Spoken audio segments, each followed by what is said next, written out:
سب سے بڑی طاقت گمان ہے اللہ کے ساتھ، اور سب سے بڑی کمزوری وہ گمان ہے مخلوق کے ساتھ۔ سب سے بڑی کمزوری وہ گمان کرنا ہے مخلوق کے ساتھ، یہاں تک کہ اشراف کو بھی حرام کہا ہے۔ اشراف کسے کہتے ہیں؟ اشراف کہتے ہیں مخلوق سے کوئی گمان کرنا، یہ اشراف ہے۔ یہ آدمی مجھے یہ چیز دے دے گا، یہ مجھے یہ دے دے، جہاں اشراف پیدا ہو جائے اگر اس کے بعد وہ چیز دے تو اس کو رد کر دینا چاہیے۔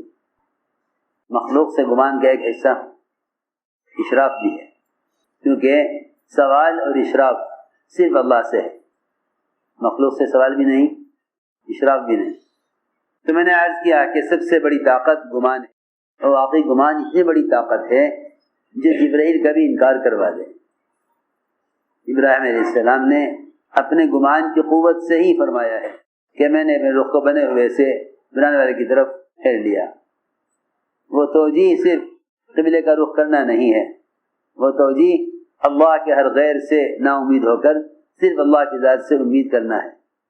فرمایا اما الیک فلا، کہنا آپ کی حاجت نہیں ہے۔ بس یاد رکھو، جن کا گمان اللہ کے ساتھ ٹھیک ہو جائے گا ان کی دعائیں ٹھیک ہو جائیں گی، جن کا گمان اللہ کے ساتھ ٹھیک ہو جائے گا ان کی دعائیں ٹھیک ہو جائیں گی۔